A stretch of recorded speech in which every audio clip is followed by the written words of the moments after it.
आलम नवाब ने कांस्टेबल से बंदूक छीनकर खुद को शूट कर लिया है और वो मौके पर ही जहां भाग हो गए। चांद की रोशनी मातम में बिछने वाली चांदनियों जैसी हो गई थी। सफेद, कोरी सफेद। वल्ला, मैंने बस मशवरा दिया था। मुझे क्या पता था तुम्हारा भाई फौरन अमल करेगा। वो हंसते हुए बोला। वो दुरुस्त काम करने में देर नहीं लगा था। उसके लहजे में भाई के लिए मोहब्बत थी। तुम क्यों देर कर रही हो? तुम्हें नहीं लगता दुरुस्त वक्त गुजरा जा रहा है? उसका इशारा जिस सिमत था सीनिया जानती थी। उसकी मुस्कुराहट बुझ गई। अब्बा और मेरे दरमियान ताल्लुकात इस हद तक ही दुरुस्त हो सकते हैं। ये कोई ड्रामा या फिल्म नहीं है जिसमें बाप आखिर में सारी गलतियां मान ले। यह बेटी की मोहब्बत भरी तकरीरें बाप पे असरअंदाज होने लगे। फिर ये क्या है? हकीकत। सीनिया का यकलफ्सी जवाब। मेरी चंद लम्हे कुछ बोल नहीं सका। आलम नवाब की खुदकुशी के वाक़ये को 3 रोज़ गुजर गए थे। महबूब पोते को वो कुछ कह नहीं सकते थे। पोते को घर से निकालने की जरूरत खत्म थी और जेल जैसी जिल्लत से बचकर उन्होंने वो मौत चुनी जो कभी ना खत्म होने वाली अजियत थी। बशर को चचाउन से खूब मलामत की गई। बरादरी वालों ने कई ठप्पे लगाए लेकिन वो डटा रहा। अंदर से वो लरस कर रह गया था। लेकिन वो रवायात के नाम पे उस औरत का कत्ल नहीं माफ़ कर सकता था जिससे उससे माँ की तरह पाला। हाकिम नवाब पूरे 3 दिन अपने कमरे से बाहर नहीं निकले थे। ना किसी में इतनी जुर्रत हुई कि उनसे कोई बात कर पाता। अमीना बेगम वैसे ही उनके गुस्से से हाइफ थी। बशर शर्मिंदा। पूंछ का बाप के साथ हमदर्दी और मोहब्बत वाला ताल्लुक रहा ही नहीं था और पीछे बच गई वो जिससे दावे किए थे कि वो उस शख्स की मोहब्बत से दिल को खाली कर चुकी है। लेकिन मोहब्बतें जड़ से उखाड़ लेना अगर आसान अमर होता तो हर बीमारी मोहब्बत शिफा याब होता। उससे कमरे का दरवाज़ा खोला तो हल्की सी चूड़ी की आवाज़ के साथ दरवाज़ा खुलता चला गया। अंदर खामोशी और तन्हाई थी। वो टांगे लटकाए कर्टन सीधी किए बेड पर बैठकर सामने देख रहे थे। जीनिया कितने ही लम्हे दरवाजे पे जमी खड़ी रही। बाहर मेहमान आ रहे हैं। आपकी ज़रूरत है अब्बा। वो जवाब में कुछ नहीं बोले, बस खामोश रहे। सीनिया चंद लम्हे चुप रही और एक बार फिर उन्हें पुकारा। आपने कितने दिनों से ठीक से नहीं खाया? शुगर लो हो जाएगी। वो अब भी चुप रहे। सीनिया ने तफक्कुर से उन्हें देखा। वो कमज़ोर हो गए थे। हुस्न मांद होने लगा था। उम्र ढल गई थी। और हाथ क्या आया, खाक भी नहीं। क्या वो उन्हें यूं ही छोड़ दे? दिल ने उस ख्याल की तरदीद की। अब्बा, किस अज़ियत उम्मीद फ़िक्र से उन्हें पुकारा, बस वही जानती थी। आगे के कंधे पे इख्तियार झुक गए। खुद को संभाले, आने वालों ने जाना ही होता है। मेरे घर में मेरे होते हुए उस आदमी ने मेरी माँ को मारा। बहुत देर बाद हाकिम नवाब की शिकस्ता आवाज़ कमरे के दरो दीवार से टकराई। मैं खुद को मजबूत समझता रहा। मैं तो खुद को हाकिम समझता रहा और कोई मेरे होते हुए मेरी माँ की जान ले गया। मैं इतना कमज़ोर कैसे हो सकता हूँ? मैं इतना कम हिम्मत कैसे हो सकता हूँ? कोई इंसान किसी की माँ के साथ ऐसा कैसे कर सकता है? उससे हाकिम को बच्चों की तरह रोते तड़प कर सवाल करते हुए देखा। सीनिया की निगाहों में जख्मी सा तासुर था। वो उस आदमी से पूछना चाहती थी कि बताओ, कोई किसी की माँ के साथ ऐसा कैसे कर सकता है? वो जिल्लत, वो बच्चों के सामने दी जाने वाली गालियाँ, खानदान के ताने, सूरत पे होने वाले लान और तान, कोई किसी की माँ के साथ ऐसा कैसे कर सकता है? मुझे खुद से शर्म आ रही है। गुस्सा आ रहा है। मुझे कोई बाप इस हद तक कैसे गिर सकता है? कोई ऐसा कैसे कर सकता है? कोई मेरी माँ को कैसे मार सकता है? और मुझे उस मारने वाले से नफरत क्यों नहीं हो रही? उनके अल्फाज बेरब थे लेकिन वो तकलीफ सांझी थी। सीनियर हाकिम ने होश संभालते ही उस तकलीफ को महसूस किया था। वो चाहती तो उन्हें उनके कसूर गिनवा सकती थी। चाहती तो उन्हें मलामत कर सकती थी। मगर बड़े बूढ़े कहते हैं, जंग में जब मुकाबिल ढह जाए तो वार मत करना।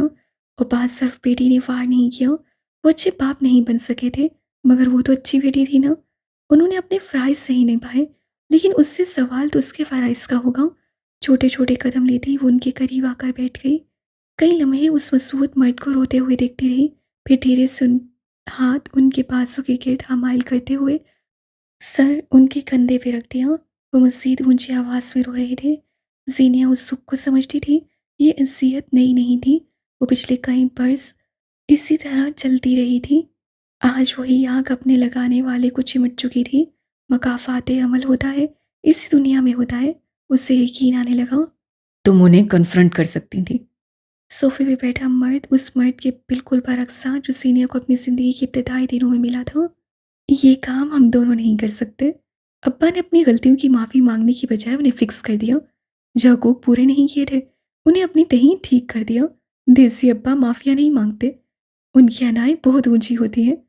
अगले चंद लम्हे उन दोनों के दरमियान खामोशी रही।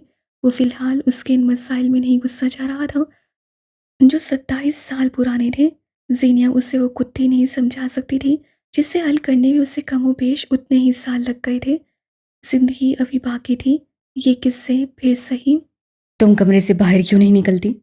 वो सीधा होते हुए बोला। ना बाहर निकलकर अपनी निगरानी में कोई काम करवाती हो, ना किसी काम में हिस्सा लेती हो, ना घर से बाहर निकलती हो। क्यों सरकार? मुझे नहीं लगता मैं यह एडजस्ट कर सकती हूँ। उससे अपने हर्षे को जुबान दी। एडजस्ट कैसे हुआ जाता है? इस काम को करके, इस जगह बार बार जाकर। पहले दिन तो तुम इस कमरे में भी एडजस्ट नहीं हो सकी थी। मैं चीज़ों को बारीक बीनी से देखने का आदी नहीं हूँ, और तुमने ऐसे ही मुझे पसंद किया था। आज मैं बहुत गौर कर रहा हूँ।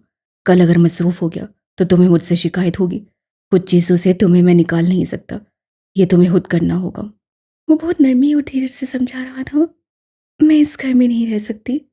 वजह? कैस? तो दूसरा घर ले लेते हैं। सहूलत से हल निकाला। सीने ने बेख्तियार उसे देखा। वो जिस बात को जुबान पर लाने के लिए इतने तरद्दुद का शिकार थी, मेहदी कम भी उसे इतनी जल्दी मान लिया था। 2.5 साल तुम्हारे पीछे इसलिए ख्वार नहीं हुआ कि जब तुम मिलो तो तुम्हारी नाकदरी करूं। मेरे अब्बा ने जब मेरी माँ से शादी की और मेरे दादा ने इख्तलाफ किया, तो वो अपना घर छोड़कर उन्हें इस्लामाबाद ले आए। हालांकि हवेली में हमारा अलग पोर्शन था, अब्बा ने मेरी माँ को आउटकास्ट कर दिया। अगर वो पहले कुछ दिन वहीं रहते और उनको बताते कि निकाह एक गलत काम नहीं है, तो मेरी और मेरी माँ की ज़िंदगी मुख्तलिफ होती। मैं तुम्हें ऐसी ज़िंदगी नहीं देना चाहता था जिसमें महरूमियाँ हों। वो उसे देखे गई। उसे लगा था मेहदी कैसे जिद निभा रहा है, लेकिन वो भूल गई थी अब तो सब उसके बारे में था। हम अगले महीने सर्वर हाउस जाएंगे। वहाँ कुछ मरम्मत का काम रहता है, उसे मुकम्मल होने दो। बस कुछ दिन की बात है। तब तक मेरे ख़ानदान को ये इल्म होने दो कि हमारी शादी नॉर्मल है, ताकि कल मेरे बच्चे मेरा लेसर वर्जन ना हो। मुझे एक और बात भी करनी है। वो पहल गई। कहिए, मैं हमदन गोश हूँ। वो थोड़ी तले हथेली टिकाते हुए मुकम्मल तौर पर उसकी तरफ मतवज्जा हुआ। जीनिया ने गहरी फैसलाकुन सांस ली। बेड पे थोड़ा सा आगे को हुई। मैं दोबारा से सीएसएस करना चाहती हूँ। मेरी चंद लम्हे खामोशी से उसे देखे गया। मुझसे इजाज़त ले रही हो या बता रही हो? शोहर से इजाज़त ले रही हूँ और अपने गार्जियन से मशवरा। शोहर ठहरा जन्मरीद, बीवी के घुटने से लगकर बैठा हुआ, और गार्जियन तुमसे सवाल करेगा। क्यों? कोई ऐसी वजह है जो तुम्हें दोबारा यहाँ लाना चाहती है, वहाँ जहाँ सब शुरू हुआ था? वजह है मेरे पास। वो हल्की मगर मजबूत लहजे में बोली। मेरी सर हिलाते हुए उठ खड़ा हुआ, दराज से गाड़ी की चाबियां और बटुआ उठाया, फिर हाथ सीनिया की तरफ बढ़ाया। इस बंद कमरे में क्या वजह सुनो, चलो कहीं बाहर चलते हैं। इस वक्त उससे बेख्तियार घड़ी की तरफ देखा, फिर चाय को। सेहा की बीवी बन गई हो, अब वक्त और मुकाम की फिक्र ना करो, जहाँ मैं ले जाऊँ साथ चलती जाओ। कुछ वक्त बाद वो दोनों गाड़ी में बैठे गंभीर महल का दाखिली दरवाज़ा पार कर रहे थे। जिस शहर से उसे जिल्लत देकर निकाला था, उसी शहर में वो दुगनी इज्जत के साथ वापस आ गई थी। शीशे के पार बैठा मर्द अफसोसदा था। फ़ोन कान से लगाए वो जासियत से उस सुनले मंजर को देख रहा था, जहाँ उसकी वाहिद मसीहा थी। ये आज़ादी मेरे लिए आज़ादी नहीं है। मैं दोबारा आपसे नहीं मिल सकूंगी, तो ऐसी ज़िंदगी का क्या फ़ायदा? तुमने मेरे लिए बहुत कुछ किया, अब वक्त है मैं तुम्हारी कदर करूं। हम दोनों ने एक साथ जो देखा वो अच्छा और बुरा दोनों था, लेकिन मैं चाहता हूँ जब हम अलग हों तो तुम बस अच्छी यादें लेकर जाओ। वो अरसे बाद किसी के लिए फिक्रमंद दिखाई दे रहा था। अदीबा सर झुकाए रो पड़ी। गैस उसे देखता रहा। तुम्हें डीजा वू जैसा एहसास नहीं हो रहा? एक बार पहले भी तुम इस दुनिया से रुखसत होने लगी थी और मैं आ गया था। उसके लबों पे हल्की मुस्कुराहट थी। मैं आपको खोना अफोर्ड नहीं कर सकती, कोई और हल नहीं है। रोते हुए तुम पूरा पूरा मर्द लगती हो। सब आपकी वजह से हो रहा है। आपने सब खराब कर दिया। पहले सब ठीक था। वो उसी तरह रोते हुए बुलंद आवाज से शिकवा करने लगी। मैंने आपसे कहा था उसकी मोहब्बत में मत पड़े। मैंने कहा था हद पार मत करे, और अगर कर दी थी फिर भी उससे आपकी कदर ना हुई, तो आपने उसे मार क्यों नहीं दिया? उसे मारना इतना मुश्किल तो नहीं था। कोशिश की थी। सर झुकाए शिकस्ती से इतराफ किया। अब उसे तकलीफ नहीं दी जाती। वो मेरे दिल का मसला है। जेल में शीशे के पार खड़े दो लोगों को छोड़कर वक्त से चंद लम्हे उधार मांगकर मासी का सफर तय करो। तो कैस गंभीर 4 दिन बाद एक बार फिर गंभीर महल वापस आ चुका था। गाड़ी दरवाजे पे रोकते वो तेजी से बाहर आया। चेहरे पे बेरौनकी थी, बाल बेतरतीब और लिबास शिकन सदा। मुलाजमीन उसे ताज्जुब से देख रहे थे। वो किसी की तरफ देखे बगैर महल के अंदरूनी हिस्से की तरफ गया। अपने कमरे में आकर उसे दरवाजे से एक पिस्तौल निकाली और बाहर निकल आया। दिमाग में कोई मंजर था जिसमें कोई उसे मोबाइल पे चलती सीने और मेरी की तस्वीर दिखा रहा था। वो तस्वीर जिनके नीचे उसने अपनी शादी का ऐलान किया था। वो मुस्कुरा रही थी और कैस के लिए ही मौत का मुकाम था। जो औरत उसके लिए जज्बात खो चुकी, वो किसी और के लिए कैसे मुस्कुरा सकती थी। उसे अपने बाजू में खिंचाव बढ़ता हुआ महसूस हुआ, वही बाजू जिसमें जीनिया ने छुरा घोंपा था। तकलीफ उससे सार छुरे ने नहीं दी थी, तकलीफ उस नफरत से हुई थी। जीनिया कहाँ है? राहदारी में चलते हुए मुलाजिम से सवाल किया। स्टडी में जाते हुए देखा था। उसके तेवर देख मुलाजिम ने तेजी से जवाब दिया, और बिल्कुल सच्चा जवाब। स्टडी की तरफ जाते हुए उसके जहन में मुख्तलिफ मनाजिर थे। वो ढाका में जहाज पे मौजूद थे। सीने उसका हाथ उसका लम्स झटक रही थी। वो उसके बाजू में छुरा घोंप रही थी, उसे घर से निकाल रही थी। और आखिरी मंजर में वो मेरी के साथ मुस्कुरा रही थी। ये तकलीफ हर तकलीफ पे भारी थी। गैस की हार मसला नहीं थी, किसी और की जीत मसला थी। स्टडी रूम में खड़ी लड़की गर्दन ढलकाए उस पेंटिंग को देख रही थी जिसमें कोई भेद छुपा था। खिड़की से आधी रोशनी उसके दाने रुख के साथ साथ पेंटिंग पर भी पड़ रही थी। छोटी आंखें मजीद चुनते आए, वो गुमशुदा भेद जान लेना चाहती थी। जब उसकी पसलियों के करीब कोई लोहे नुमा शय टकराई, साथ भारी सांसें और एक शनासा महक करीब महसूस हुई। चंद लम्हों के लिए वो सांस नहीं ले सकी। तुम्हें एक बार भी ये ख्याल नहीं आया कि मैं तुम्हारे साथ क्या क्या कर सकता हूँ? तुम इतनी बेखौफ कब हुई? किताबें छन कर आती धूप, रैक, उन पे जमी हल्की सी धूल, सब ठहर कर उसे सुन रहे थे। तुम्हें मुझसे खौफ नहीं आता? उससे करीब था, उसके हाथ में औजार था। जीनिया के हलक में बहुत कुछ अटका। गन हटाओ। वो लहजे की लर्जिश पे काबू पाते बामुश्किल बोल सकी। गैस, गन हटाओ। जिंदगी से इतना प्यार? उससे पिस्तौल हटाई सीने का अटका हुआ सांस बहाल हुआ।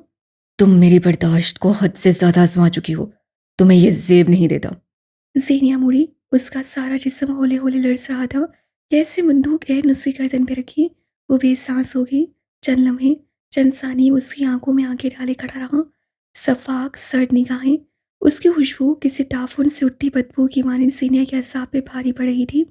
तुम्हारे पास मेरे लिए जज्बात नहीं तो उसके लिए क्यों?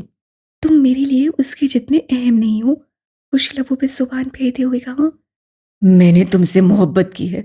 मैंने नहीं की। मैं यहाँ खड़े खड़े तुम्हें मार सकता हूँ और तुम्हारी लाश लेने भी कोई नहीं आएगा। और तुम्हें लगता है मुझे अब तुमसे डरना चाहिए? उसका इत्मीनान बहाल हो रहा था। मारने वाले यूं धमकियां नहीं देते।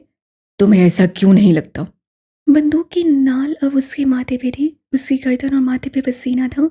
पलकें लरस रही थीं, लेकिन उससे गर्दन नहीं झुकाई, पीछे नहीं हुई। नहीं, मुझे ऐसा नहीं लगता, क्योंकि मुझे यकीन है अगर तुमने मुझे हाथ भी लगाया तो मेरा शौहर तुम्हें वहां मारेगा जहां तुम मौत के लिए तरस जाओगे। मुझसे दूर रहो गैस। जो तुम पे पिस्तौल तान सकता है वो मार भी सकता है। गैस गंभीर की आंखों में सुर्ख डोरे बनने लगे। ट्रिगर पे उसकी गिरफ्त सख्त हुई। मारना चाहते हो मुझे, मार दो। उससे हाथ आगे बढ़ाकर बंदूक पे उसकी गिरफ्त सख्त की, आंखें उसकी आंखों में डाले रखी। मैं मौत से डरती हूँ, बहुत डरती हूँ। मेरी जिंदगी में एक लंबा अरसा बाद कोई खुशी आई है, लेकिन मैं तुमसे ये नहीं कहूंगी कि तुम मुझे छोड़ दो। जानते हो क्यों? वो लहजे भर को रुकी, निगाहों की तपिश बरकरार रही। क्योंकि मैं तुमसे कुछ नहीं मांगना चाहती, मैं तुम्हें इस लायक ही नहीं समझती। पिस्तौल भी उससे गिरफ्त ढीली पड़ गई थी। खिड़की से धूप के साथ ढेर सारा बार भी अंदर दाखिल हुआ और उसके कंधों पे आकर परचुमान हुआ। बोझ बढ़ गया, माथे पे पसीने की बूंदी थी, उसका सारा जिस्म लरस रहा था। मैं आज भी उस दिन पे पछताती हूँ जब मैं तुम्हारे घर आई थी और तुमने मुझे पनाह दी थी। काश मैं ना आती, काश हम कभी मिले ही ना होते। तुम मेरी नेकियों को यूं रद्दी कैसे कर सकती हो? क्योंकि मैं तुम्हारे हवाले से कोई याद अपने करीब नहीं रखना चाहती, ना अच्छी ना बुरी। अब के गैस की निगाहों का जख्मीपन बढ़ गया। उससे पिस्तौल उससे गर्दन की उभरी हुई हड्डी पे जमाई। वो देख सकता था सीनिया हाकिम कपकपाने लगी थी। उससे दांतों पे दांत जमा लिए, उसके होंठ लरस रहे थे, मगर उसने आंखें बंद नहीं की। ये गैस के मुंह पे मारे जाने वाला जूता था। एक लड़की जिसके माथे पे वो मजबूत मर्द पिस्तौल ताने खड़ा था, वो उसकी आंखों में आंखें डाले खड़ी थी। उसकी तरफ हिसाब खोलो तो कई थे, मगर वो डटी खड़ी रहेगी तो गैस खुद को हारा हुआ महसूस करेगा। ये वो नहीं होने दे सकता था। हार नहीं। क्या मैं इतना बुरा हूं कि मुझसे जिंदगी मांगने की बजाय मौत चुन लोगी?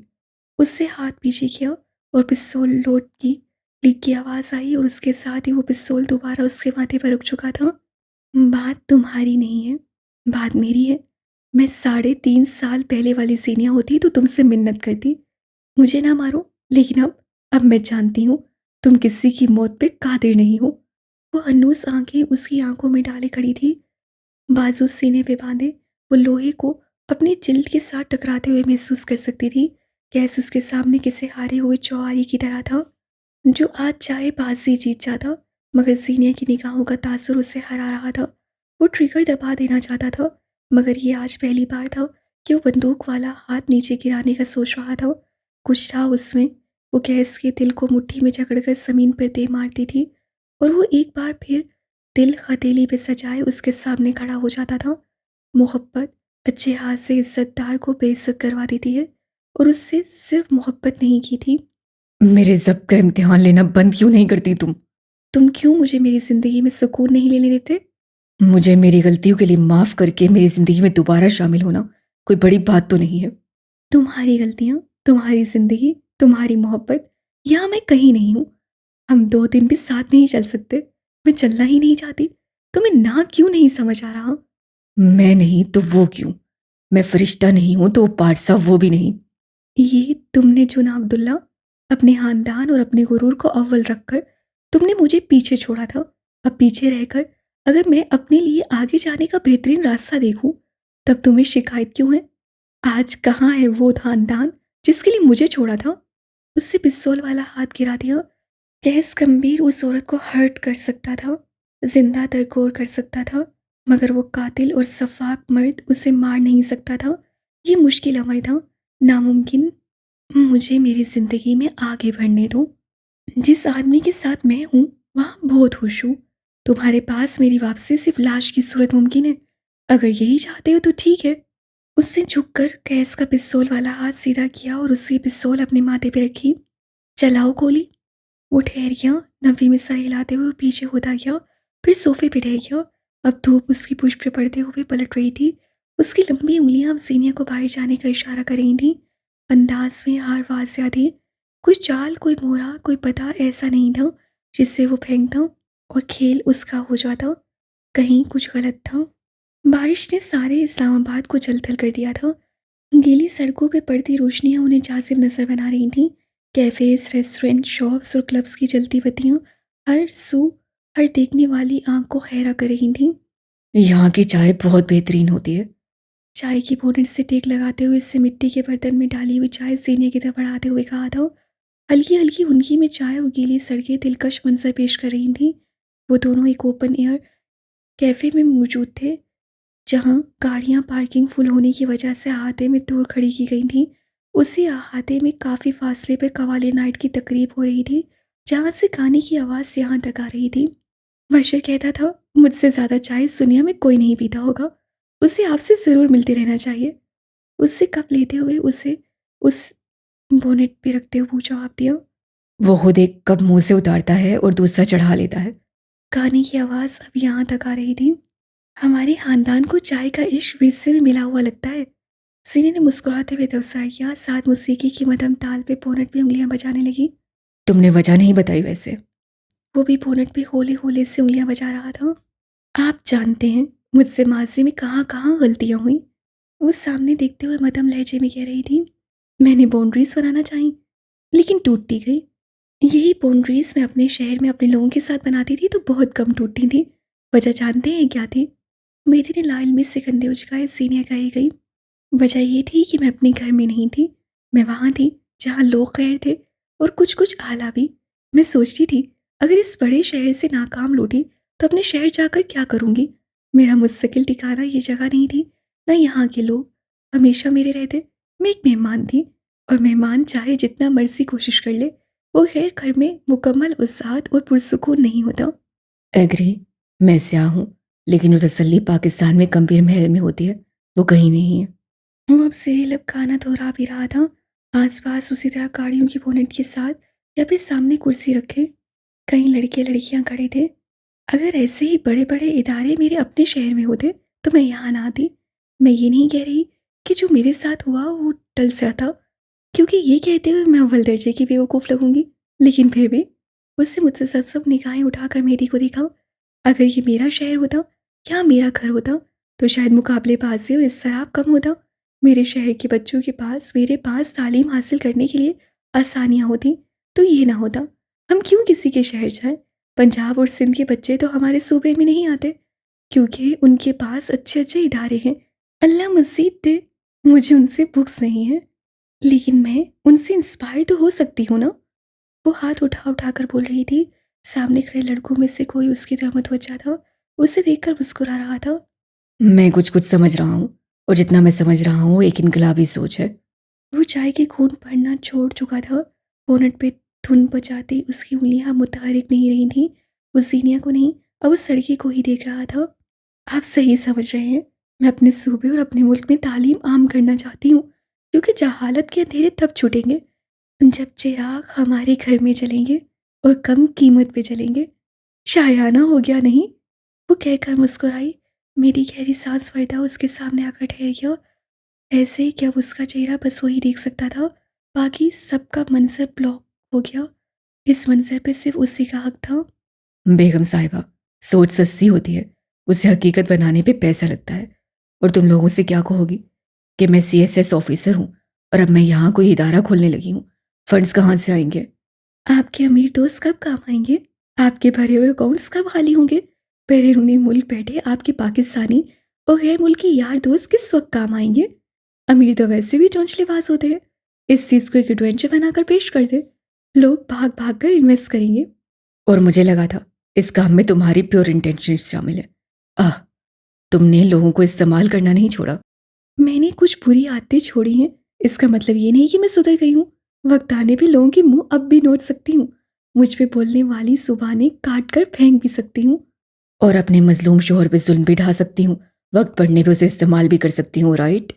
उससे चाय का कप वापस रखा कि अब अंदर माँ ठंडा हो गया था। इस सब में तुम्हें खुद सीएसएस करने की क्या ज़रूरत है? अव्वल तो ये मेरी ख्वाहिश और ख्वाब है। दो, नाकाम इंसान कामयाबी की बात करते हुए अच्छा नहीं लगता। इंसान को ज़िंदगी में कोई ऐसा एक काम करना चाहिए कि जब कभी उसे स्टेज पे खड़े होकर कोई मोटिवेशनल कहानी सुनानी पड़े, तो उसके पास सुनाने के लिए कुछ हो। ज़िंदगी के उतार चढ़ाव के किस्से हों, कुछ थ्रिलिंग सा हो, जिद्दोजहद हो। और मैं नहीं चाहती कि जब किसी स्टेज पर जाना पड़े मुझे, तो लोग ये सोचें कि वो तो ज़िंदगी के एक थप्पड़ से घर में दबक कर बैठ गई, अब हमें सिखाने आई है। मैं चाहती हूँ कि कोई मुझे देखे, मेरी बात सुने, तो अपनी ज़िंदगी के गम और मसाइल से कहे, ज़्यादा से ज़्यादा क्या, बस ज़िंदगी से इतना चाहिए। वजह तो बहुत पुख्ता है, उसे तौसीफी अंदाज से कहा। मैं जिम्मेदारियां संभालने का कहते हुए बेवकूफ़ और झूठा लगूंगा, लेकिन तुम्हें जो चाहिए वो मैं दूंगा। तुम अकेली काम नहीं करोगी, हम एक टीम के साथ काम करेंगे, क्योंकि जहां तुम अंधेरे मिटाना चाहती हो वो मेरा भी घर है।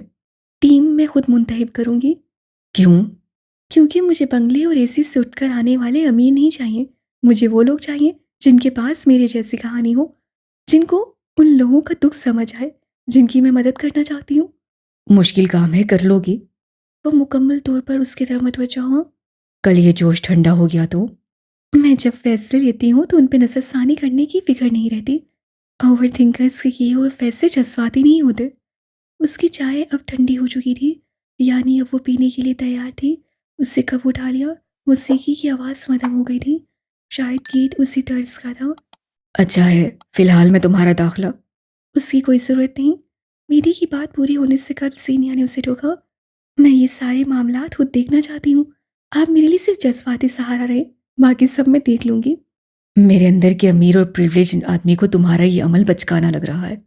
मेरी ने जेब से बटुआ निकाला और कुछ रकम मेन्यू कार्ड के ऊपर रखी, साथ पैरे को इशारा करके उसी तरफ बुलवाया। मेरे अंदर की मिडिल क्लास लड़की को ये अमल गैरतमंदाना लग रहा है। एक मिनट, ये मिडिल क्लास कौन है? क्योंकि जिसे मैं जानता हूँ वो मुहतरमा तो नवाबजादी हैं। कभी किसी दौर में मिडिल क्लास भी तो थी। वो अपनी कहानी से कीमती हिस्सा कटते हुए देखकर खफा हुई।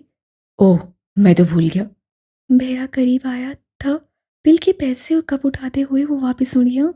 मैं भूल गया था कि मेरी बीवी को मुस्तकबिल में बड़े बड़े स्टेजेस पे खड़े होकर स्पीच देनी है, और वहाँ मिडिल क्लास वाला नुक्ता बहुत अपीलिंग होगा। वो दोनों अब महफिल मौसीकी और चाय छोड़कर गाड़ी में आकर बैठ रहे थे। वैसे मिडिल क्लास होना इतना बुरा भी नहीं है। छोटा घर, छोटा सा सहन, गिने चुने सामान, फैसिनेटिंग है। वो गाड़ी मरकजी शाहराह पर डालते हुए बड़े जस से बोला। ज़ेनिया खिड़की से बाहर देखने लगी थी। चेहरे पे कोई अजीब सा तासुर था। वो करोड़ों की गाड़ी में बैठे हुए ऊपर से नीचे तक ब्रांड्स की तशहीर बने हुए शख्स को क्या बताती मिडिल क्लास होना क्या है। गुर्बत सिर्फ इंस्टाग्राम की वीडियोस पे एस्थेटिक लगती है। काफ़ी देर बाद वो ठंडे शीशे में माथा टिकाते धीरे से बोली, हकीकत मुख्तलिफ होती है। छोटे कच्चे सहन बारिश में कीचड़ बन जाते हैं। छतें बरस रही होती हैं। मिडिल क्लास लड़कियां बाजार जाते वक्त वो नहीं खरीदती जो उनका दिल चाहता है। उन्हें वो खरीदना पड़ता है जिसकी इजाज़त उनके अब्बा और भाई की जेब देती है। किताबें खरीदने पे उन्हें टोका जाता है क्योंकि ये शौक नहीं फजूल खर्ची के जुमरे में आता है। और कुछ हद तक माएँ सही भी होती हैं। जहेज बनाने को पैसे नहीं हैं, वहाँ हम किताबें, चॉकलेट, गोलगप्पे और महंगे जोड़ों के शौक पालकर क्या ही कर लेंगी। वो हन्नू शीशे के पार देख रही थी, मेरी सामने सड़क पे, मगर वो गाहे बगाहे उसकी पुश पे नजर डाल लेता था। जो जोड़े, जूते, शॉले हमें पसंद आते हैं, हम खरीद नहीं सकते, और उन्हें खरीदने के लिए पैसा जमा कर लें तो वो चीज़ें आउट ऑफ फैशन हो जाती हैं। महंगे कॉलेजेस, यूनिवर्सिटी से दाखिले ख्वाब हो लगते हैं। ऐसे में अमीर हमें फैसिनेट और इरिटेट दोनों करते हैं। जिंदगी में हर खुशी का वाहिद हल अमीरी लगता है, और यहाँ आकर भी हमारे हक मारे जाते हैं। स्ट्रेस, मुकाबलेबाजी, परेशानियाँ, और इन सब के साथ आगे बढ़ना मुश्किल होता है। लेकिन यकीन जाने, हमारे दिल बड़े होते हैं। हमने कमाना होता है ताकि माँ बाप को वो चीज़ें खरीद कर दे जो उन्हें पसंद हो। अच्छा खाना खाते वक्त 10 बार सोचना ना पड़े। बहन भाइयों की फरमाइश पूरी करे, गरीबों की मदद करे। हमारा मुस्तकबिल भी हमारे खानदान और उनके ख्वाबों से जुड़ा होता है। मेरी ने कंधे उचकाए।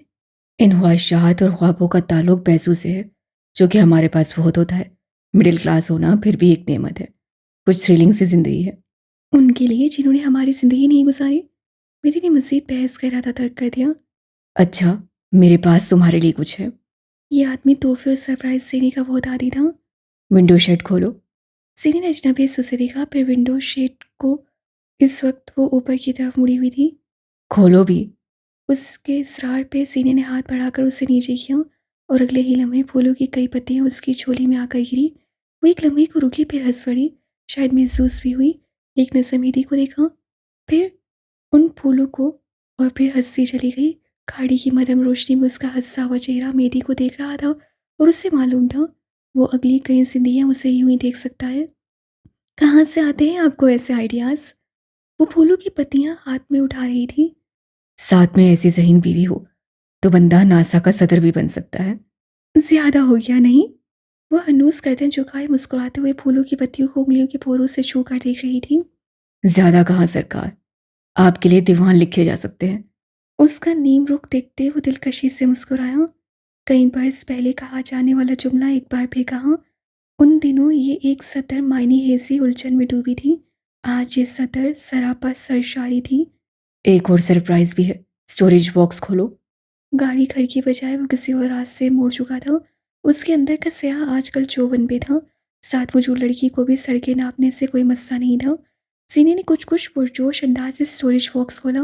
वहाँ फूलों की पत्तियों के दरमियान लोहे का एक छोटा सा बॉक्स रखा था। सीने ने उसे बाहर निकाला, रिबन खोला और ढक्कन हटाया। अंदर जो नजर आया उससे मेरी गंभीर के कई मिनट से सबके कहके को आवाज़ सी। सीनिया खुद भी उसके साथ हंस पड़ी थी। गाड़ी में बजते म्यूजिक से ज़्यादा ऊंचे उनके कहके थे, रोशनियों से ज़्यादा रोशन उनके चेहरे थे। लोहे के डब्बे के अंदर पेचकस, प्लास, टेस्टर और छोटा सा पाना भी था। वो एक एक सामान बाहर निकालती, और अगले लम्हे वो दोनों हाथ पे हाथ मारकर हंसते जाते। मेरी गंभीर से अगर उसे इस तरह के तोहफे की तवक्का नहीं थी, तो सामने वाले को सीनिया के इस तरह हँसने की भी तवक्का नहीं थी। शादी के बाद वो पहली बार किसी तोहफ़े से इतनी खुश हुई थी। पहली दफ़ा वो इतना खुलकर हँसी थी। मैं तुम्हें ऐसा तोहफ़ा देना चाहता था, जो तुम्हें सारी ज़िंदगी याद रहे। और आपके दिमाग की ज़ख़ीर ज़मीन पे मुझे तपाने के लिए आइडियाज़ का अंबार लगा होता है। वो हवा नहीं थी, हाँ महसूस ज़रूर हुई थी। तुम तब जाती हो तो मुझे और ज़्यादा मज़ा आता है। तुम्हें पता है, जब तुम्हें गुस्सा आता है तो सबसे पहले तुम्हारी नाक सुर्ख होती है, फिर कान, फिर मुठ्ठियाँ भींच लेती हो और फिर मेरे कान फाड़ना शुरू करती हो। मैं एक-एक हरकत नोट करता हूँ। आपने बड़ी रिसर्च कर रखी है मुझ पे। रिसर्च छोटा लफ्ज़ है। मैंने तुम्हें पढ़ा है, हिफ्ज़ किया है। उफ़! अब रुकिए, मैं शर्मा लूँ। उसने वाक़ई चेहरे पे एक हाथ रख लिया था। मेरी मुस्कुराया और अपने हाथ से उसका हाथ नीचे किया। मेरा नज़ारा ना ब्लॉक करो यार। ज़ीनिया चेहरा आगे करके उसके एहन सामने होकर बैठ गई। वैसे एक और गिफ्ट है मेरे पास। गाड़ी की पिछली सीट पे एक डब्बा पड़ा है, वो उठाओ। उसके कहने पे सीनिया ने मुड़कर देखा तो सीट पे एक सफ़ेद रंग के गिफ्ट पेपर में लिपटा एक डब्बा उठाया और गोद में रखा। खोलो इसे। मेरी ने कहा। सीनिया ने एहतियात से गिफ्ट पेपर को उतारा और फिर डब्बा खोला। अभी वो कुछ कहने वाली थी जब अंदर से नजर आते कैमरे को देख वो बिल्कुल ठटक गई। निगाहें एक नुक्ते पे साकिन हो गई और चंद लम्हों के लिए वो हिल नहीं सकी। वो इस कैमरे को पहचानती थी। जब वो काफ़ी देर तक डब्बा गोद में रखे टुकर टुकर उसे देखती रही, तब मेरी ने हाथ बढ़ाकर कैमरा डब्बे से बाहर निकाला। ये वही कैमरा है जो तुम्हारे अब्बा ने दिया था, लेकिन इसका लेंस पूरा खराब हो गया था। ये नया है। कुछ चीज़ें और भी नहीं हैं, लेकिन जब तुम इसे इस्तेमाल करोगी तो पता चलेगा। ये वही कैमरा है जो तुम्हें तुम्हारे अब्बा ने दिया था। मुझे ये हॉस्टल में तुम्हारे सामान से मिला था और मैंने रख लिया। वो कैमरा उसकी गोद में रखते हुए कह रहा था। सीनियर ने धीरे से बेहद नरमी और मोहब्बत से उस कैमरे को छू कर देखा। वही स्ट्रैप जो अब अपना रंग बदल चुकी थी। कैमरे पे कुछ स्क्रैचेस भी थे, मगर ये वही था, बल्कि अब इससे ज़्यादा कीमती था। वो कितनी ही देर गर्दन झुकाए चुपचाप उस कैमरे को देखती रही। अल्फाज कहीं गायब हो गए थे। वो लाजवाब थी। उसकी आंखें नम होने लगी। मेरी उसे हंसाता था, मगर वो लम्हे मुझ पर थे जिनमें वो उससे रुला देता था। कई लम्हे वो गर्दन झुकाए उस कैमरे पे हाथ फेरती रही, फिर बगैर उसकी तरफ देखे उससे मेहंदी की कोनी पे हाथ रखा और जज्बात से बोझल अंदाज में इतना, बस इतना कहा, शुक्रिया। मेहंदी ने उसका हाथ थपथपाया, फिर उसके हाथ को अपने चेहरे के करीब लाकर छुआ। मैं कभी तुम्हारी नाकदरी नहीं करूँगा। आप कुछ और भी कहना चाहते हैं, है ना? अदीबा उसके चेहरे पे कुछ खोज रही थी। कैसे अपने तासुरात छुपाने की कोई कोशिश नहीं की। आप मुझे बता सकते हैं, आखिरी राज राज नहीं है, कन्फेशन कह लो। मुझसे गलती हो गई है। उससे निगाहें झुका ली। हथेली को जोर से बंद किया, यहाँ तक कि नाखून जल्द में पेविस होने लगे। उसके कपड़े कुछ सूख गए थे, कुछ गीले थे। मुझे हमेशा से एक छोटी बहन और बेटी की ख्वाहिश रही थी। अगर मेरी शादी हो जाती तो मेरी ढेर सारी बेटियां होती। जीने से मोहब्बत करने की एक वजह यह भी थी कि उसका किरदार ऊंचा था। उसकी आदत और तरबियत बहुत अच्छी थी। वो मेरी बेटियों के लिए एक अच्छी माँ साबित हो सकती थी। बिल्कुल, अगर वो आपकी मोहब्बत ना होती तो वो एक अच्छी और जिम्मेदार माँ होती। लेकिन मैं एक बेटी क्यों चाहता था, तुम जानती हो? अरीबा कुर्सी पे आगे को हुई। आप वो इंसान हैं जो कभी मूव ऑन नहीं कर सका। 18 साल अब्दुल्ला जमान उसी सड़क पे रह गया, और जो यहाँ आया वो कोई अजीब सा इंसान था, गैर मुंतजिम, अक्खड़, बौखलाया हुआ बच्चा। इसीलिए आपको वो बच्चा चाहिए था जिससे आप बेहतरीन बनाएं। बेटे पालना मुश्किल होता है, इसलिए आपको बेटी चाहिए थी। नरम, पुरखुलूस, प्यारी। वो उससे अंदर तक बढ़ रही थी और गैस से भरने दिया। आपसे क्या गलती हुई बॉस? बात घूम फिर के वहीं आ गई। गैस से टाई की नोट ढीली की, माथे पे आए पसीने के नन्हे कतरे टिश्यू से साफ किए और फोन पे गिरफ्त जमाई। मैंने इजल की जिंदगी खराब कर दी। मैं उसे बस फिक्स कर देना चाहता हूँ। महल में पूरे 3 साल बाद किसी तकरीब का इनकाद हुआ था। मेहमान थीम के मुताबिक हल्के आसमानी और गहरे नीले रंग के लिबास से मलबूस थे। सजावट ऐसी थी कि कई आंखें एक नुक्ते पर साकिन हुई थीं और कई लोगों ने इंस्पिरेशन हासिल की थी। लॉन में खड़े लोगों की हुजूम से हटकर ताराना निगाहें गंभीर महल के इंटीरियर पे दौड़ाते शान और शौकत को देख मुंह में उंगलियां दाबते। ऊपरी मंजिल पे वाक़या मेरी गंभीर के कमरे में आओ तो वो ड्रेसिंग रूम से बाहर निकल रहा था।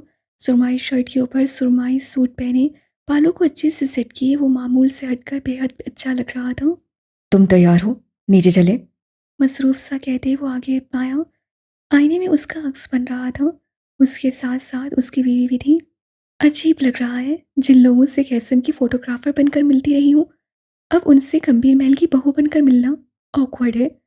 मेहदी उसके सामने आकर रुका, हाथ में लिए कफलिंग्स उसकी तरफ बढ़ाए और अपना बाजू उसके आगे किया। गहरे सुरमई रंग की कामदार फ्रॉक उसके पैरों को छू रही थी, बाल नफीस जूड़े में बंधे। हमरंग दुपट्टा जिसके बॉर्डर्स पे हीरो जैसा काम था, उसे सर पर लिए वो मुजम्मल थी। उससे कपड़े और मेकअप कुछ भी ऐसा नहीं था जो भारी होता या उसे गैर आरामदेह करता। लोग 2.5 साल पहले वाली बातें याद नहीं रखेंगे। ये रिसेप्शन मेरे लिए नहीं, तुम्हारे लिए है। मुआशरा कल मुझसे नहीं, तुमसे पूछेगा कि तुम्हारे शौहर ने शादी का ऐलान किसी तकरीब में क्यों नहीं किया। मैं तुम पे उठने वाली हर उंगली की सिमत बदल देना चाहता हूँ। उंगलियां फिर भी उठेंगी। उससे कफलिंग उसके कफ में अटकाते हुए मुंह पे सा जवाब दिया। तब तक तुम यहाँ कंफर्टेबल हो चुकी होगी। वो लड़की वापस आ जाएगी जो दुनिया को अपनी जूती की नोक पे रखती थी। जीनिया ने दूसरे कफलिंग को अपनी जगह पे तरतीब दिया। और अगर वो ना आ सकी तो उस आदमी को वापस ले आएंगे जिसे लोगों की गर्दन पकड़ना खूब आती है और जो 600 लोगों पे हित तक के इज्जत का दावा कर चुका है, जो आधा पागल है। अपने सबका अंदाज से कहते साथ उससे झुककर दराज से एक ज्वेलरी केस निकाला और उसे खोला।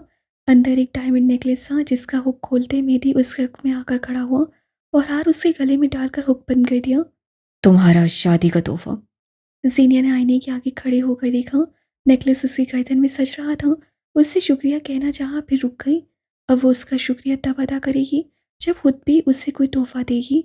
अगर उसे तोहफे देना पसंद है तो लेकर भी यकीनन खुश ही होगा। शादी के तोहफे के नाम पे ये कोई छोटा तोहफा था और जीनिया ने आज तक उससे कुछ नहीं दिया था। I won't make it awkward for you. जीनी उतर कर नीचे जाते वक्त मेरी ने उससे कान में सरगोशी की। वो जो स्टेज पे बैठने की कैमरा फेस करने की फिक्रें लेकर आई थी, यहाँ माहौल ही अलग था। फोटोग्राफर सिर्फ उन दोनों के लिए नहीं थे, वो तकरीब में मौजूद हर किसी की तस्वीर लेते नजर आ रहे थे। स्टेज सिरे से था ही नहीं। बाकी सबकी तरह मिस्टर और मिसेस गंभीर के लिए भी एक अलग मेज था और तोहफे तोहाइफ के नाम पे सिर्फ सलामती कबूल की जा रही थी। सब कुछ उतना ही नॉर्मल था जितना वो चाहती थी, मगर उतना नहीं जितना उसे लगा था। कैस गंभीर स्याह रंग के डिनर सूट में एक मेज पे बैठा हुआ नजर आया। साहिर हर किसी की नजरें अपनी तरफ फेर चुका था। सीनियर ने उसे देखते निगाहें फेर ली। मेहमानों से मिलते हुए ढेर सारी निगाहों की मौजूदगी को खुद पे महसूस करते हुए उसे किसी की चुभती निगाहें खुद पर महसूस हो रही थीं, जिनसे पीछा छुड़ा लेना मुश्किल अमर था। बहुत देर बाद वो अपनी मेज़ के गिर्द रखी कुर्सी पे आकर बैठ गई। मोबाइल हाथ में लिए अभी उससे बशर को अब मैसेज खोला ही था कि कैस गंभीर उसे अपने सामने बैठा दिखाई दिया। जीनिया की निगाहों में नागवारी थी। तुम गलत कुर्सी पे आकर बैठे हो। कैस होले से मुस्कुराया। जगह तो मेरी यही थी, तुमने दगाबाजी कर दी। काश अपने मामलात में भी तुम्हारी याददाश्त इतनी ही अच्छी होती। मुझे तुम हुर्फ बहुर्फ याद हो, इससे ज्यादा पुख्ता याददाश्त क्या चाहिए। मुझे भी 2.5 साल कबल के वाकयात फिल्म की तरह याद है, दोहराऊं क्या। उसके लहजे में खार और चेहरे पे तनाव बढ़ता जा रहा था। उससे आसपास देखा, मेरी उसे नजर नहीं आया। शायद वो दूसरी तरफ किसी मेहमान के साथ था। अपने तासुरात नॉर्मल रखो, लोग हमें देख रहे हैं। वो उसी मुस्कुराहट के साथ बोला, फिर हाथ बढ़ाकर जूस का गिलास उठाया। मैं यहाँ इसलिए हूँ ताकि लोगों को गॉसिप का मौका ना मिले। तुम क्यों हमारी रुसवाई करवाना चाहती हो। तुम्हें रुसवाइयों का खौफ कब से सताने लगा। जब से तुम जैसी औरत हमारे खानदान का हिस्सा बनने लगी। आह स्मगलर, तुम हमारे खानदान में शामिल होने वाली पहली औरत हो जिस पे कत्ल के मुकदमे दर्ज हैं। महसूस अंदाज से कहते हुए उससे पीछे को टेक लगाई। बल्कि मुझे तो शक है कि तुम मेरे खानदान का हिस्सा हो भी या नहीं। थोड़ी तले धतेली जमाए सोचने की अदाकारी की। क्या पता उस फरंगन ने किसी का गुनाह हमारे सर थोपा हो और तुम उसे अब शोहर बनाकर आज फखर से बैठी हो। सीनिया हाकिम का चेहरा सुर्ख हुआ, निगाहों में सख्ती उतर आई। उसे अपने सारे जिस्म में खिंचाव सा उतरता महसूस हुआ। वो आगे को झुकी। मेरे शोहर के बारे में बात करते वक्त 10 बार सोचा करो, क्योंकि वो चाहे जुबान बंद रखता हो, मगर मैं आधी दुनिया में बदतमीज मशहूर हूँ। मुझे मजबूर मत करो कि मैं सारी दुनिया को बताऊं कि तुम्हारे घर की लड़की किसी के साथ भागकर निकाह कर चुकी थी, या फिर मैं उन्हें ये बताऊं कि तुम्हारी माँ और अब्बा की शादी एक मौशके का नतीजा थी, या फिर ये कि तुम ही अपने चचा के कत्ल में शामिल थे।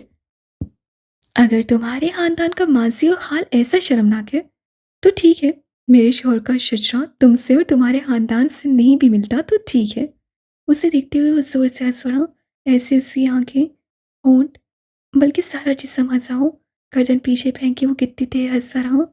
मेरे बाप का किरदार, मेरी बहन का किरदार, मेरे चचा के फ़रेब, इन सब में मैं कहाँ हूँ? मेरे दामन पे कोई दाग नहीं है।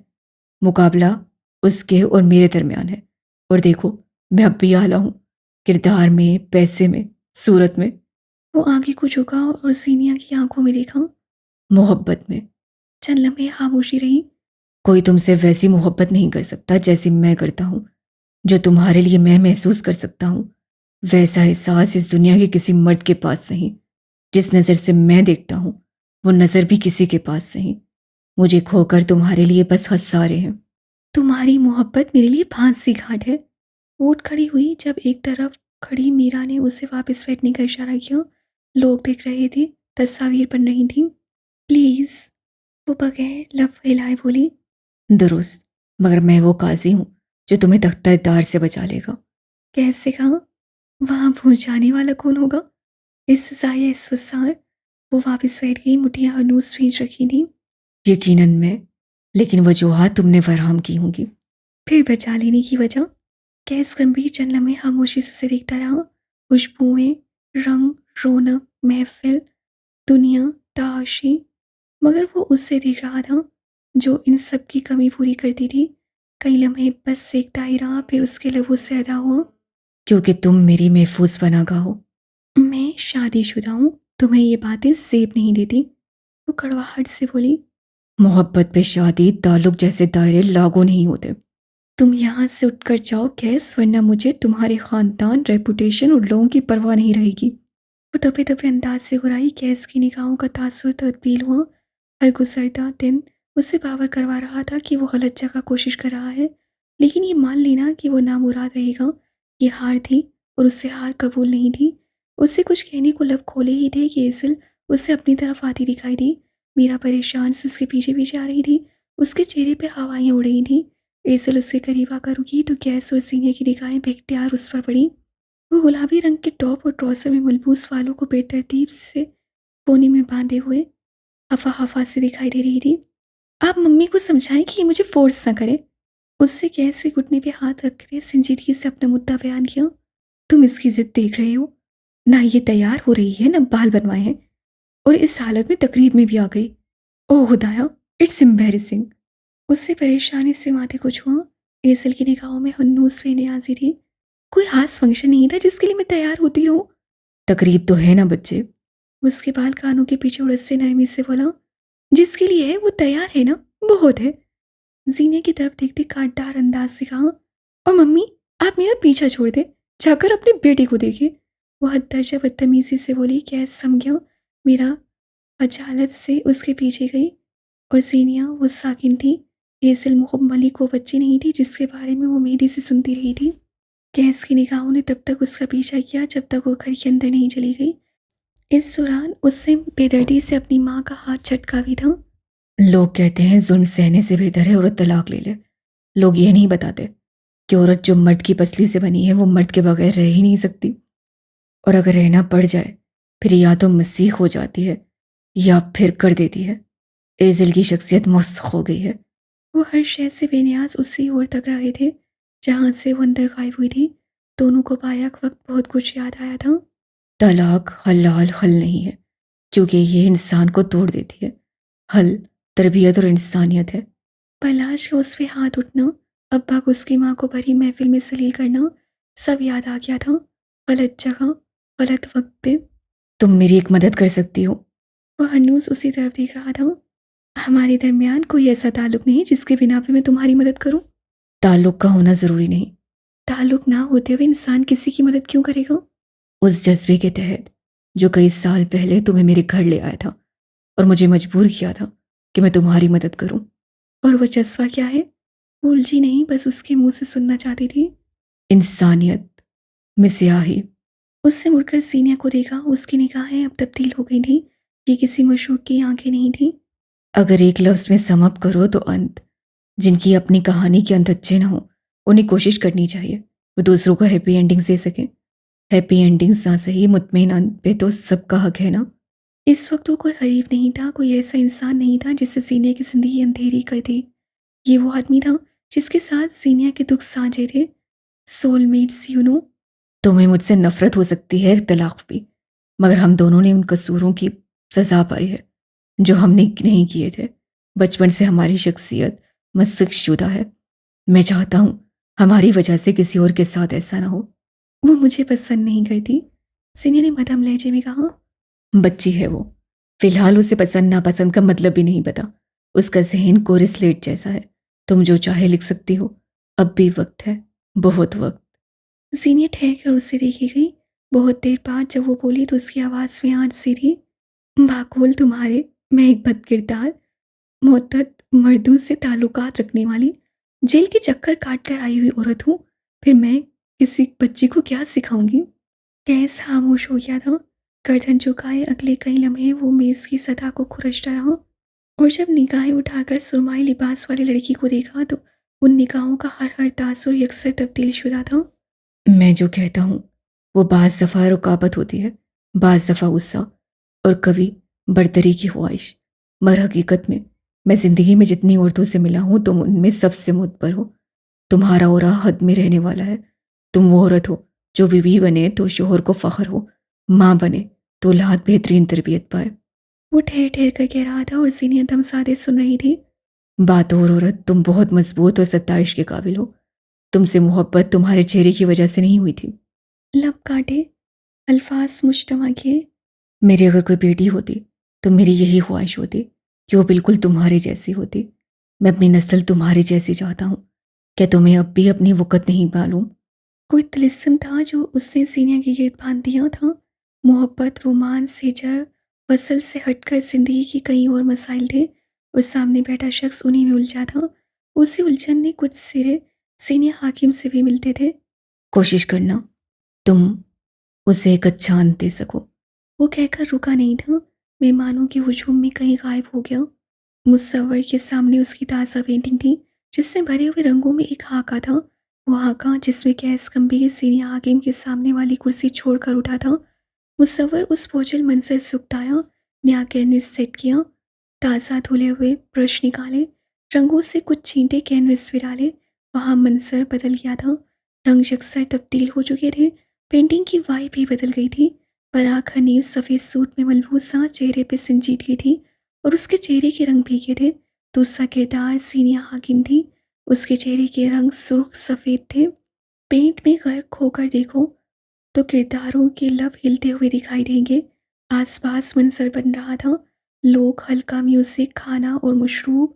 लॉन्ग टाइम कज़न, बाजू सीने पे बांधे, निगाहों में तपिश लिए उससे वरा के करीब रुकते हुए कहा था। वो जिसके सीने की तरफ उठ थी, उसके हाथ में पकड़ा गिलास छूटते हुए बचा। एक लम्हे को चौंका था और अगले ही लम्हे नॉर्मल भी हो गया। लॉन्ग टाइम मिसिस गंभीर, मुड़की उसकी आंखों में देखते इत्मीनान से कहा। शादी की मुबारक दूं, हालांकि मेरे बाप ने तुम्हारे लिए मुख्तलिफ सोचा था। अपनी ज़िंदगी देखो और फिर तुम्हें यकीन हो जाएगा कि तुम्हारे बाप की सोच और फैसले कितने गलत थे। बराकसा, तुम्हारी इस बात पे मुझे सीखना होना चाहिए, क्योंकि तुमने मेरे डैडी इश्यूज को ट्रिगर कर दिया। मैंने तो सिर्फ सच कहा है। सच तो ये है कि तुम और अब्दुल्ला मेरे पापा के फेवरेट कपल थे। मुझे हमेशा से एक फर्स्ट कजिन की ख्वाहिश थी। सीनियर ने उसकी पिछली बात नज़रअंदाज कर दी। Let me guess. उसे थोड़ी भी उंगली रख के सोचने की अदाकारी की। तुम्हें फर्स्ट कजिन की ख्वाहिश थी ताकि अब्दुल्ला के ना आने पे तुम उससे शादी कर लो, और ये बात उसके मुंह पे जूते की तरह लगे। वो चमकती आंखों से चेक कर बोला। सीनियर नफे में सर हिलाया, मुस्कुराहट मगर उसके होंठों से जुदा ना हुई। मैं इंतकामी नहीं थी, मुझे फर्स्ट कज़न की ख्वाहिश थी क्योंकि मेरे भाई के पास किसी कज़न की कमी थी। मुझे फैमिली की परवाह थी, लेकिन तुम्हें कभी फैमिली की परवाह नहीं थी। तुम मुझे आप कहा करती थी। बराक कुछ ऐसे अफसोस हुआ था। जीनिया उसे गुजरे चंद बरसों से जानती थी, मगर बराक हनीफ उस खानदान से ऑब्सेस रहा था। गायबाना तारुफ फिर मुलाजमत में तब्दील हुआ। जो भी था वो सब अच्छा था। ये मौजूदा सेट मैरी उससे खली थी। बहुत कुछ था जो उसे गैर आराम देकर रहा था। मैं उस आदमी को आप कहती थी जो मेरे शोहर का दोस्त था। तुम वो आदमी हो जिससे उसे हर्ट किया। मेरे लिए तुम और तुम्हारी हैसियत अब टके की है। बराक के लबों पे जख्मी मुस्कुराहट दौड़ गई, निगाहों में कोई रंजीदा सा तासुर था। नवाबों ने मुझे आज तक हकारत और जिल्लत के सवा दिया ही क्या है? मेरा गैर खानदान से होना। मुझे तुम्हारे गैर खानदान से फर्क नहीं पड़ता। मेरे लिए तुम नवाब हो क्योंकि तुम्हारा बाप वही था। बराक हनीफ ने एक झटके से गर्दन उठाकर उसे देखा। इल्ज़ाम हमारे खानदान पे मत दो, क्योंकि मेरी की माँ भी गैर खानदान से थी, लेकिन उससे खुद को कभी गैर नहीं समझा। खानदान बाप से बनते हैं। तुम ये क्यों नहीं समझ सके? क्या ये कह देने से तुम सबके बाकी सब गुनाह माफ हो जाएंगे? सारे का सारा कसूर मेरा, सब इल्ज़ाम मेरे, और तुम्हारा खानदान क्या है साद? बहरामी से कहते हुए उसकी आवाज़ थोड़ी बुलंद हुई थी। अगर तुम वाकई मेरी इज्जत नहीं करती तो इस वक्त मुझे यहाँ क्यों बुलाया है? आसपास सब खाने की चम्मच और ग्लास के टकराने की आवाज़ें आ रही थीं। लजीज खानों की महक उनके नथनों से टकराकर पलट रही थी, मगर जो गालिब थी वो इख्तलाफ की खुशबू थी। मैं तुमसे ये पूछना चाहती थी कि क्यों तुमने मेहदी के साथ इतना बुरा क्यों किया? तुम चाहते तो मुझे जेल से भी निकाल सकते थे। कैसे झूठ प्लांट किया था, लेकिन तुम्हारे पास सच था। मैं सच से वाकिफ नहीं थी, लेकिन तुम जानते थे मैं तुम्हारे घर की औरत हूँ। हम एक खून थे। तुमने फिर भी मुझे जलील होने के लिए छोड़ दिया। मैं तुम्हारे बाबा की फेवरेट थी बराक। बहरे आसपास से गुजर रहे थे। मेरी गंभीर सरा फांसे पर खड़ा किसी दोस्त से बात कर रहा था। निगाहें अलबत्ता उसी तरफ थी। वो बेचैन भी लगता था। बराक उसे यकसक्तरी जवाब देना चाहता था, क्योंकि मैं अपने बाबा का फेवरेट नहीं था, लेकिन उससे नहीं दिया, क्योंकि उस वक्त मुझे अपनी साख बनानी थी। दौलत, मुकाम, रुतबा सब कुछ था मेरे पास, लेकिन बचपन से लेकर अब तक जिस अधूरेपन के साथ मैं रहा था उसका क्या? मेरा बाप तो मर गया अपने महबूब भांजे के लिए। उसे कब्र में लेटना पसंद किया, लेकिन मेरा क्या? मैं उस आदमी को दिखाना चाहता था कि मेरी औकात ऊंची है। मैं उसे दिखाना चाहता था मेरी माँ का कत्ल अर्जान नहीं जाएगा। उस आदमी ने अपनी बुज़दिली छुपाने के लिए मुझे अपने खानदान से दूर रखा। वो मुकाम लेकर मैं उसे बताना चाहता था कि वो गलत है और मैं दुरुस्त। मुझे उससे मोहब्बत थी, लेकिन नफरत से ज्यादा नहीं। जीनिया उसे उन्हीं साहब निगाहों से देखती रही। मेहदी और मेरा क्या कसूर था? सवाल अब भी वही था, पर आके कंधे ढीले पड़ गए, पेशानी की सिलवटें गायब हुई। मैं शायद तुम सबसे नफरत करता था, या शायद हसद। तुम्हारे और मेहदी को वो मिल रहा था जो मुझे नहीं मिला, मोहब्बत और खानदान। मेहदी को हर्ट करके गैस को फ्रेम करना और अपना तख्त पा लेना सब परफेक्ट था, लेकिन मैं तुम्हें हर्ट नहीं करना चाहता था। ये कभी प्लान का हिस्सा नहीं था। मैं पहले दिन से तुम्हारे खिलाफ नहीं था। अगर होता तो तुम्हारे इस्लामाबाद आने का गैस को बताता, मेहदी को तुम्हारी असलियत बताता। मैं तुम्हारा राजदार कजन रहा हूँ, फैमिली यू नो। मैंने बस मेहदी को हर्ट किया। जीनिया नफी में सा हिलाया। तुम हर शय से वाकिफ थे। हमारा निकाह हो चुका था। उसे हर्ट करके तुम उससे नहीं हमें हर्ट कर रहे थे। मैंने भी सजा पाई है यार। खानदान मेरे पास वैसे भी नहीं था, अब दोस्त भी नहीं रहे। यहाँ तुम्हारे बुलाने पे आया हूँ, वरना कितने साल हो गए हैं मैं यहाँ नहीं आया। मेरी को खो चुका हूँ, शेजल मेरे पास नहीं है, खानदान में मेरी कोई वक़्त नहीं। लेकिन आज तुमने मुझे फैमिली कबूल किया है तो। मैंने तुम्हें फैमिली नहीं माना डियर कज़न। जीनी ने एक बार फिर उसकी बात काटी। मैं तुमसे तुम्हारा खून नहीं छीन सकती, लेकिन दादा दुरुस्त से तुम खून से नवाब हो सकते हो, अमाल से नहीं। अपने घर की औरत को बशर हाकिम सलील होने के लिए नहीं छोड़ता। कोई थप्पड़ था जो बराक के मुंह पे लगा था। जेगम भी ऐसा नहीं कर सकता। ऐसा तो मेरे दादा भी ना करते। उन्होंने भी मुझे उस जेल में सड़ने नहीं दिया था। तुम आज यहाँ फैमिली बनकर नहीं आए। तुम्हें इसलिए बुलाया है ताकि तुम्हें बता सकूं तुम्हें कबूल न करके हमने कितना दुरुस्त किया। वही रोनत, वही क्रोफर, वही उठी गर्दन, वो नवाब ही थी। खाने की खुशबू उसके नथनों में शहर की तरह लग रही थी। वो आज एक बार फिर बेतौकीर हुआ था। मैं तुम्हें ये बताना चाहती थी कि अब तुम्हारे अंदर हसद के जरासीम एक बार फिर जन्म लेंगे। लेकिन अगर तुमने मेरी को या फिर मुझे नुकसान पहुंचाने का सोचा, तो मैं कसम उठाकर कहती हूँ तुम्हारी मौत मेरे हाथों आएगी। बराक का चेहरा सुर्ख हो चुका था, कनपटी की रगें तन गईं, मगर उससे कोई सख्त अल्फाज नहीं कहे। उसी लम्हे उसका एक मुलाजिम उसके साथ आकर खड़ा हुआ और गिफ्ट पेपर में लिपटा एक छोटा सा डब्बा उसके तरफ बढ़ाया, जिसे बराक ने थाम लिया। मैं सबके सामने अपने अमाल जस्टिफाई नहीं कर सकता हूँ, लेकिन तुम्हारे साथ जो हुआ गलत हुआ। उसने हाथ उसके सर पे रखा। भाइयों वाला मान, भरोसा, इज्जत। मुझे भी कज़न्स की ख्वाहिश थी, क्योंकि मुझे ज़िंदगी में वो लोग चाहिए थे जिनसे मैं ख़ानदान की बात करता और वो समझ पाते। सीनियर का सर थपकते उसने हाथ गिरा दिया, साथ एक हाथ से तोहफा उसकी तरफ बढ़ाया। शादी मुबारक हो कज़न। जीनिया ने तोहफा नहीं लिया, बस लब भींचे खड़ी रही। मैं विलन नहीं हूँ। उससे गैस की तरफ इशारा किया। वो है, उससे डरो। वो तुम्हें हर्ट करेगा और मुझे यकीन है बहुत बुरी तरह करेगा। क्यों? क्योंकि तुमने उसे हर्ट किया है और वो अपने असूल अपनी मोहब्बत के लिए नहीं बदलेगा।